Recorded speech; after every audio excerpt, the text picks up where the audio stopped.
You know when you want to pour yourself a drink, but the regular glasses are all in the wash, so you pour orange juice into a wine glass?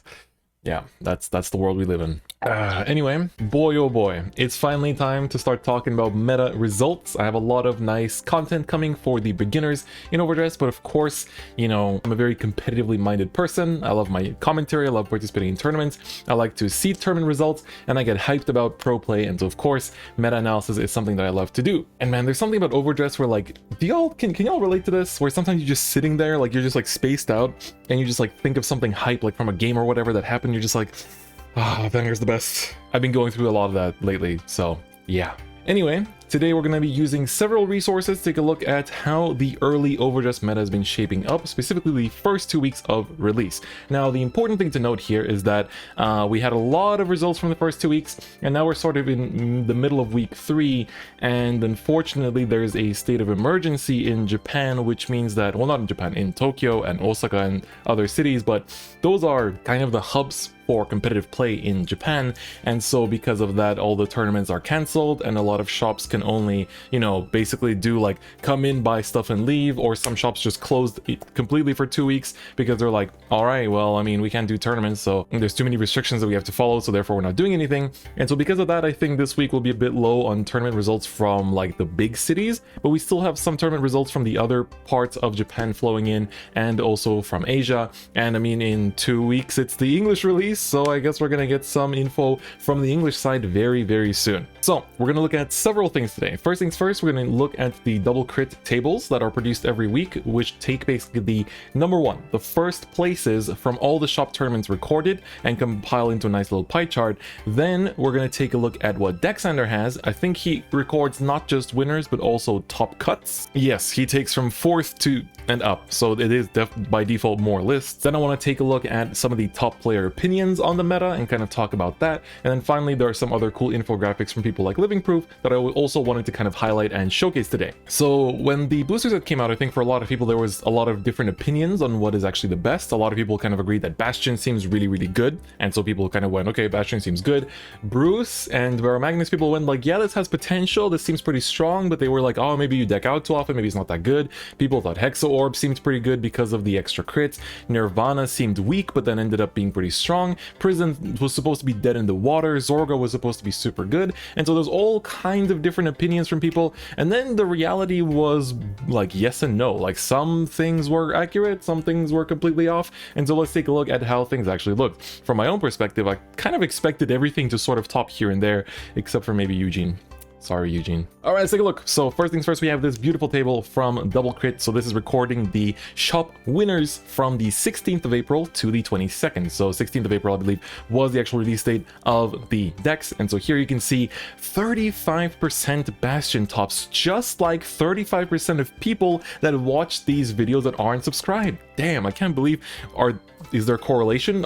Is that Bastion players? Do Bastion players just not like, do I need to put a grade 3 next to the subscribe button? Is that how we get their attention? But Bastion at 35% in week 1 doesn't surprise me too much. The deck is really easy to pilot, it's really strong, it draws up the ass, like it card draws like crazy. It is just super strong. It also says here in brackets you can see 17, so that's 17 decks that came first for Bastion, so that's definitely very good. And so it's a strong deck, it has strong tools, you know, Olden, Fossado, like amazing grade 3s, lots of card draw, you know, the potential to high roll and the turn 2 to superior call grade 3 from the top of the deck. All those things are really strong. It has removal in its orders, it has defensive plays with Cockabeel. It's just overall a really great deck, so I'm not surprised that it's like been topping the most, especially because it's so easy to approach. You don't need to actually, like, it doesn't require very high player skill for Bastion to be very good, whereas some other decks really need the player to know how to execute and especially how to plan ahead. That's like Dark States in particular, you really need to have the ability to plan ahead. In second place though, we can see 16%, so 8 wins, right? Sorry, not tops, for Barrow Magnus. So Barrow Magnus was a deck that people kind of, I personally, after playing against it once, was like, this seems really good because it has crazy burst potential. It basically has field control to some extent, you know, because of the 15 or more soul. It's really fast, but my weakness when I looked at it was was like, wow, this deck's out super easily. So I was like, not really sure how good this is, but if they win fast, I mean, if they can win quickly, then they will win, right? That's basically how it goes. And then third place is Nirvana with 10%, so 5 tops, and tied is Seraph White Prison. Everyone thought Prison would be terrible. Everyone said Prison would be dead in the water, worst deck in the meta. Somehow here it's the 4th best deck, so I was like, huh, interesting. Nirvana itself though, I'm interested in how this will transform into week 2 and we look at it, because I've personally been playing a lot of Nirvana myself because I want to do an in-depth deck feature on it, and I've realized that even though the deck is really easy to build, I think it's probably the easiest deck to build out of all of them, it takes a while to learn how to play it. Oddly enough, right? Because on a basic level, right, you're thinking, okay, this deck basically just overdresses and smacks the face with Virina Valiente, and then I power up a lot and I win. Well, not really, because you're counterblasting for everything, you get locked out of your counterblast. Sometimes you shouldn't use Nirvana, you literally only really overdress with arcs, and you only really go into Valiente with the overdress like when you're pushing for game. Otherwise you can just call it as a vanilla, and there's just so many different factors to it, and like the more I play it, the more I realize that like, oh, there's a lot of like optimizations and like timings you need to know, and when you should be doing certain things that you need to learn. And so even for a deck that seemed really simple and basic like Nirvana, there's actually quite a lot of optimization to learn. And that's why I kind of find it funny when I see some people like on Discords or on social media go like, huh, I'm already bored of overdress format. Have you really been optimizing your deck? Like, have you really learned the ins and outs? Do you know what to do with this, like to not like lose before you deck out? Do you know how to properly time and, you know, like which matchups you're supposed to be guarding early against and doing what against, and what you're doing on your turn 3 leading into your turn 4, and how you're winning on turn 4 and 5? There's so much depth to each deck, even when they seem really simple. Even Bastion, I think that might be the only deck where it's like, you know, it's a case of digging and like a good field setup for like efficient Cockabils, but even then there's things to learn. But it's pretty cool that Seraph White is also really high up here, because I didn't really expect it as much myself, even though I really like Prison, because I thought it's going to depend on the meta, right? If Bastion's everywhere and they just set up double Fossado, you know. Looking forward though, Orphis, 8%, 4 tops here. So 4 tops for Orphis. I initially thought Orphis was pretty good because, in my opinion, Orphis and Zorga are 2 decks that do very similar things, right? They both don't really call much from hand because they either revive or make tokens, so they make rear guards outside of the hand, and so therefore a lot of their hand is used for guarding. However, for Orphis, they actually can use their entire hand for guarding. For Zorga, it's mostly orders. So I'm pretty happy to see Orphis do quite well from the very start. 8% is pretty good, considering these are winners, not tops, winners. And then Bruce, if anything, surprised me with only 3 here, so I expect that to go up, because I think a lot of people, it took people a while to figure out Bruce, and I think even now it's still being figured out, because, you know, it turns out cards like Brody are actually insane and people kind of slept on them, and the Colossus actually isn't maybe that necessary. To round it off, we have Hexa Orb, Magnolia, and Zorga, and so these, okay, Hexa Orb I kind of don't expect to go up, but I know from my own experience that Magnolia is actually really good. Magnolia turned out to be amazing and has an amazing matchup against Bastion because it's very fast, and Zorga also definitely should be going up because, as I said, Zorga and Orphis kind of do similar things. They both make huge columns, don't call much from hand, and can basically win off of that. And so now looking at how it transforms into week 2, so this is from the 23rd to the 29th of April, so right before the state of emergency was called. So we see here the Bastions decreased to 25% by a whole 10%, you know, from 17 to 13 wins, and Nirvana went up all the way to 9 tops, so 16%, now sharing it with Bruce. Look how much Bruce went up, right? So to me, this is actually like, this is why I think Nirvana is being underestimated, sort of. I think Nirvana is actually really, really strong and powerful, and it does deserve to be at the top. I think anyone that ranks this deck pretty high knows what it's all about, and especially when played efficiently. A lot of us from the start deck thought that Nirvana was a really aggressive deck, when in reality it's more of a tempo-based deck. Like, you don't need to be doing double overdress on turn 3 and like pushing. You can actually play the slow game and build up a massive hand by just going into arcs every turn, and then only going into Valiente when you're going for the push turn, because your numbers are massive thanks to Nirvana. Your numbers are massive because of just the deck's core engine, and so because of that, I think is really strong. Same for Bruce. The moment people figured out how much plussing this deck can do, how aggressive it can be, and just how punishing it is, and how hard it is to survive your final rush turns, I think that people started to realize how good this deck actually is, and it's also really, really cheap. Barra Magnus we already talked about, so you know, it's basically at the same number of tops, I think, you know, barely, it literally went for 8 to 7, so it's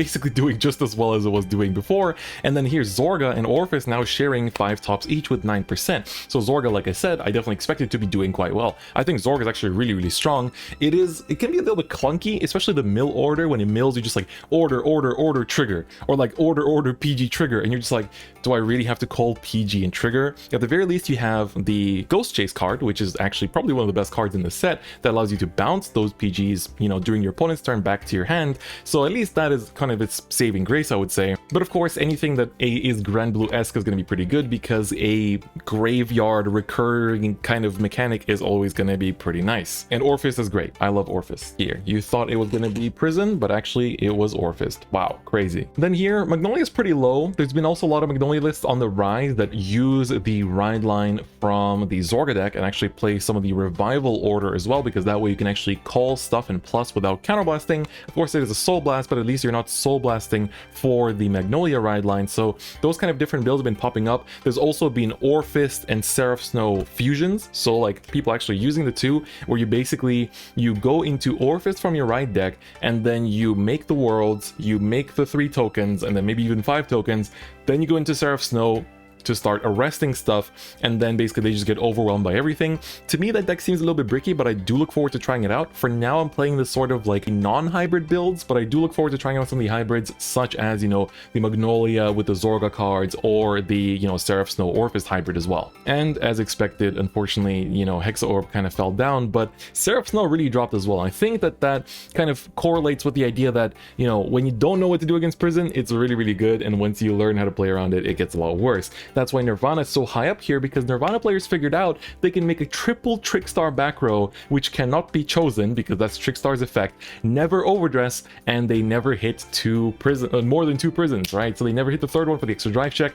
they lose a lot of their momentum, and boom, Nirvana blows you up because its attacks are very high. So I think those tables from 2-crit already give a really good impression of what the meta actually is, and it definitely is like transforming, right? From week to week, as I said before, the meta will transform as people decide what's better, what's worse, etc. And I think that Magnolia I would especially look out for, because I have seen too many Bastion players lose to Magnolia because she is too fast. Like, Magnolia can just speed run Bastion while they're trying to set up and trying to make that field on turn 3 while being at 5 damage, and they just lose to 6 attacks next turn. And yeah, also the thing is that, like, Magnolia, like, people say like, oh, it's reliant on Persona Ride, right? I can't do anything if it doesn't Persona Ride.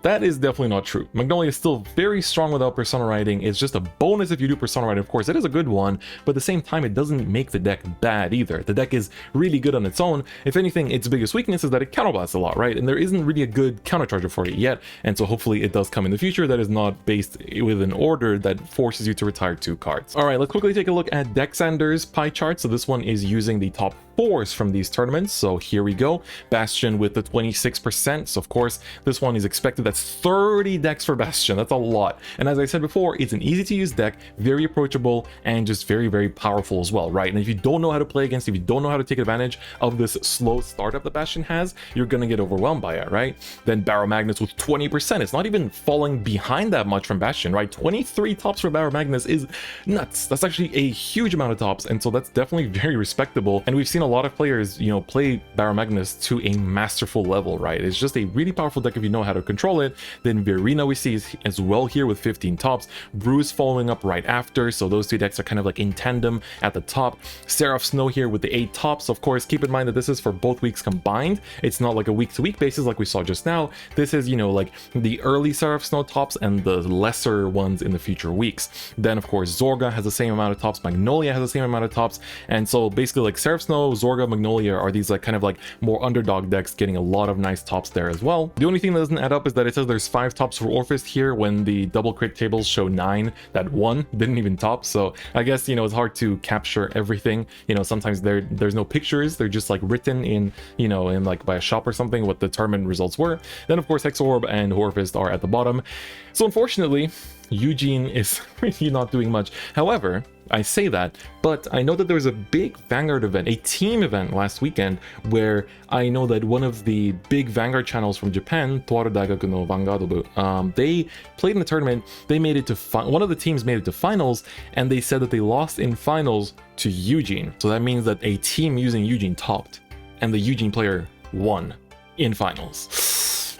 It might not be over yet, Eugene players. It might not be over yet. Don't lose hope. So I think the pattern is definitely kind of like solidifying itself, if you will. You know, it definitely feels like Bastion, Baromagnus, Verena, Seraph Snow, Bruce. Maybe Seraph Snow not so much, but Zorga kind of came up as well. Magnolia's coming up as well. Are sort of like at the top and like fluctuating all the time. You know, whilst like Bastion's kind of like still sitting at the top, but it might get dethroned, I feel like, if this like wave of Baromagnus and Verenas like keeps going up. Another visual that I want to take a look at is from a player called Ryo Gyoza. So Ryo is actually the champion, I believe, of the GP Akiba in 2018, if I'm not mistaken. So this was the first premium GP Akiba, and overall he's a very well-achieved player. He's also a fellow commentator, so he definitely plays a lot, and he was one of the first people to really experiment with Zorga and try out Litz with Ghost Chase in Japan, so definitely feels like he knows a lot about the meta already. So he put out this graphic which kind of did a little tier list, right? So he put Bastion in S tier because it has by far the most tops, and then A tier he put Nirvana, Bruce, Zorga, and then in B tier he puts Seraph Snow and Magnolia. Now, I like this visual quite a bit, but I don't get why Baromagnus isn't in this, because Baromagnus is clearly topping more than some of these decks in the A tier, yet it's not showing up at all. So I think that's the one deck that definitely needs to be in A tier there, but I do agree that Zorga feels really good and could be A tier. Maybe I would put it down to B tier, and I think that Seraph Snow is also like very matchup dependent, right? And also like it's kind of a skill check for the opponent, right? Even for a deck like Bastion that does call down a pretty big field, you know, they have the choice not to, right? They can just have double, you know, Fossado that can't be chosen and therefore not give the opponent any prisons. But if they play down more cards and give them more prisons, well, then so be it. But this kind of fits everything else we've been talking about so far, right? Bastion has by far the most tops. Then people learn how to play Nirvana. It turns out to be a really strong deck. Bruce is also really powerful. It's missing that Baromagnus because I think that really should be up there. And Magnolia definitely feels like it deserves to be in like B tier because it counters the S tier deck in a sense. And then the final little graphic I wanted to take a look at is actually from Living Proof. And he and his group basically started working on a matchup chart as well as pie charts showing some overtrigger statistics that I wanted to talk about as well. So here you can see the win percentages that they kind of did from, I think, like 1 week of testing. So of course this definitely has to grow because, you know, we can see some interesting ones like how Bastion has 100% win rate against Verena, if I'm not mistaken, and then like Zorga has 100% win rate against like Baromagnus. So of course a lot of those things, like, they're a little bit like you know, a little bit strange. You know, 100% is very much a stretch, so it kind of shows like maybe that they played like 5 games or something. I think you can actually access these statistics and the sources from it in the actual Google Doc that I'll link in the description below. But it's pretty interesting to see these kind of statistics already. On top of that though, these are the overtrigger percentages. So they basically recorded a bunch of games where they documented, you know, whether overtriggers came up, if they decided a game, if they went to the hand, if they got soul charge, etc. So here you can see the pie chart where the blue slice shows them being drive checked, and so basically 20% of games they actually got drive checked. It doesn't say if they won because of the drive check. You know, there's a thing such as like drive checking a Getter Sanctuary overtrigger on turn 1. That's not going to really do anything, right? Then damage checked is 13%. I think that one is probably one of the heavier ones because of course that is basically a heal and a draw combined into one card. Added to hand, so that's 50k shield, and not showing up at all is 42%. So of course more than half of the games recorded, the overtrigger did something, whether it was a fat shield in hand, whether it was a heal and draw, or if it was basically a crazy effect on drive. But it's that first part, the crazy effect on drive, that is the most like fluctuating, right? Because for some nations it's good to check it early, you know, like for Dark States. For some nations you want to see it at the very end of the game. So it really depends. I think that part needs to be further explored and further documented, but I think they are working on that. So it'll be interesting to see how this develops further, and I guess if it does get updated for, you know, in the coming weeks, then we'll definitely talk about it in this kind of meta analysis segment as well. And so that's basically all I really wanted to show. So there is your little analysis of the early first 2 weeks meta of DBTO1. And so I think this will probably, especially the second week, will start to reflect on how Springfest will pass as well, right? Because we technically have, right, the release date is on the 21st, and then Springfest for premium is the 30th, so just like 10 days, like 9 days later, sorry, and then the week after, so 2 weeks after the release, is actually the overdress tournament for Springfest. So we're gonna have our first massive result for overdress literally 2 weeks after the English release, and so it's gonna be really interesting to see what comes comes out on top. And you know, hopefully seeing all of this streamed and like seeing everything be covered and like shown and like seeing a lot of these hype games will be really nice. And so we can actually see what competitive overdress looks, you know, not just from the Japanese side but also from the Western side with a live stream. And of course I've also been doing my FRF tournaments, you know, on my Twitch where we stream the tournaments as well. I actually have one of the games going up on the YouTube channel in the coming days because it was very emotional. I think you guys, everyone should watch it because it shows both the best and the worst parts of overdress so far. But yeah, so that's basically it. I just want to talk about the early meta. I'm personally very happy with how things are going. I kind of hope that Bastion's win rate keeps going down a little bit because the deck definitely feels like it's pretty easy to pilot and very strong. So if it kind of begs the question, it's like, well, I might as well play that, especially if I don't have to spend so much time like learning combos and like, you know, when to use certain effects, not deck myself out, or how to play around people playing around me, like in the cases of, you know, Seraph Snow or Orphist or whatever. So I do hope that this kind of variety that we have keeps going up, and hopefully Mr. Eugene gets at least one top. That would be cool. Anyway, y'all, thank you so much for watching today's video. Hope you guys enjoyed it. I'm personally very hyped for competitive overdress. It's definitely going to be sort of my main focus, you know, in terms of these competitive wrap-ups and whatnot. Whoa, I just said a very old series name. We do not do competitive wrap-ups here. VG Top Decks, that's what you should be watching. That's the 2021 reskin of competitive wrap-up. Go watch VG Top Decks. And so if you want any of the deck lists for any of the decks we talked about today, go watch VG Top Decks on the WCC channel. There is also, I'm going to link up all of these resources I talked about today. You can go to those websites and find deck lists on those websites as well, so explore that to your heart's content and find ideas. But I will also be doing in-depth deck profiles and deck studies on these decks as well in the coming weeks, so you can look forward to that as well. Also, if you still need to pick up overdress product, you can do so at parcage.com. Use discount code DifferentFight. They have nation bundles now, so make sure you pick them up before they go out of stock in case you want to buy or build any of these decks. Very much appreciated. Thank you for supporting the channel. Very cool. Thank you. Anyway, folks, that's going to be it for me today. Thank you so much for watching, and I'll see you guys next time. Bye bye.